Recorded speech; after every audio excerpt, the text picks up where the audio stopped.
তিন বেলা খাবার যেখানে অনিশ্চিত, সেখানে হকি খেলার স্বপ্ন দেখা ছিল দুঃসাহসের মতো। কিন্তু অদম্য সাহস, ইচ্ছা আর কঠোর পরিশ্রমে সেই অসম্ভবকেই সম্ভব করেছেন জয়পুরহাটের রিয়াশা আক্তার।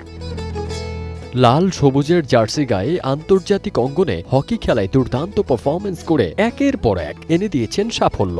দেশ বিদেশ থেকে অর্জন করা এসব পুরস্কার দেখতে এখন প্রতিদিনই ভিড় করেন পাড়া প্রতিবেশীরা। ছোট থেকেই ওই কিন্তু খেলাধুলায় এই বল, এই হকি, এই ব্যাট, এই জিনিসগুলো নিয়ে ও ব্যস্ত থাকতো ছোট থেকেই। ওর বাবার তো ঘর গরিব, তো তারা ওই রকম সিচুয়েশনে ছিল না তারা, কিন্তু লেখাপড়ার মাধ্যমে তার এক মনে করেন যে ভাই ছিল, তার খালাতো ভাই ছিল, সে হকি স্টিক এলা আনতো বাড়িতে, তখন সে নিয়ে ওলা খেলাধুলা করতো লেখাপড়ার মাধ্যমেই।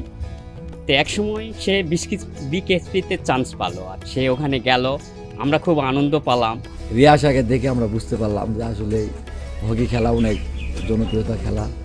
আমরা চাই খেলাটা আরও একটু ভালো হোক, সবার মাঝে জিনিসটা উৎসাহ পাক। রিয়াশার মাধ্যমে আমরা জয়পুরহাট থেকে যেন আরও প্লেয়াররা বের হতে পারে, বিকেএসপিতে চান্স পায়। হতদরিদ্র পরিবারে বেড়ে ওঠা রিয়াশার পথ চলা মোটেও সহজ ছিল না। ভ্যান চালক বাবার সামান্য আয়ে চলত সংসার। অভাবের সেই বাস্তবতায়ও হকি খেলার স্বপ্ন ছাড়েননি তিনি। অদম্য ইচ্ছা, সাহস আর পরিশ্রমের ফলেই সুযোগ পান বিকেএসপিতে। সেখান থেকেই শুরু হয় তার স্বপ্ন পূরণের নতুন যাত্রা। তো আমার শুরুটা হয়েছে আমার খালাতো ভাই যখন খেলাধুলা করতো খঞ্জিনপুর মাঠে, তো ও যখন স্টিক হকি নিয়ে আসতো তখন আমি শেখার ট্রাই করতাম যে কেমনে খেলে বা কিভাবে খেলে। তো তারপরে খেলা শেষে 2 সপ্তাহ পরে বিকেএসপিতে ট্রায়াল হয়।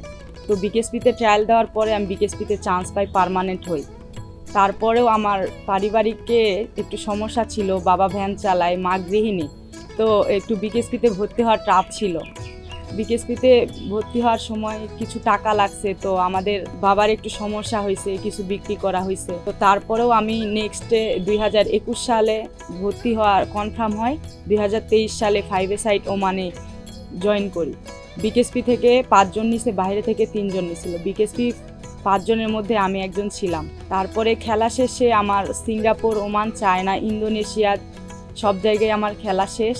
তো সবাই আমার জন্য দোয়া করবে। ছোটবেলা থেকেই খেলাধুলায় আগ্রহী থাকায় আরও উৎসাহ দেন তার মা বাবা। তাদের অনুপ্রেরণাই অভাবের বাধা পেরিয়ে হকিতে এগিয়ে যান রিয়াশা। আজ আন্তর্জাতিক অঙ্গনে মেয়ের সাফল্যে গর্বিত রিয়াশার মা বাবা। খুব খেলাধুলা পছন্দ করতো। আমার ভাগনা ছিল সেনাবাহিনী, সে হকি খেলার থেকে চাকরি।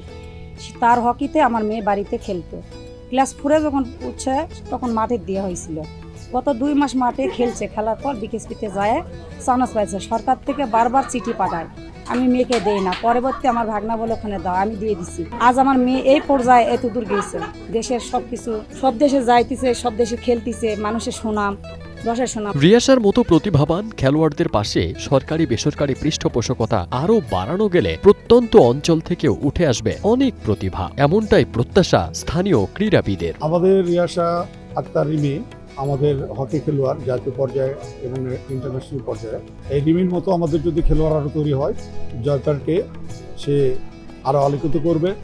তার সঙ্গে আমাদের যারা জয়পুরে আরও খেলোয়াড় আছে তাদেরকে আমরা যদি পৃষ্ঠপোষকতা করি, তাহলে আমাদের জয়পুরকে আরও সমৃদ্ধ করবে এবং আমাদের খেলাকে আলোকিত করবে এবং আমাদের নারী খেলোয়াড়দেরকে আরও উজ্জীবিত করবে। বাংলাদেশের ক্রীড়াঙ্গনের বড় সম্পদ রিয়াশার মতো খেলোয়াড়রা। আর তাই প্রয়োজনীয় সুযোগ, প্রশিক্ষণ ও সহযোগিতা পেলে দেশের নারীরা বিশ্ব ক্রীড়াঙ্গনে বাংলাদেশের জন্য আরও বড় সাফল্য বয়ে আনবে বলে প্রত্যাশা বিশ্লেষকদের। Fardin Sunny, one digital desk.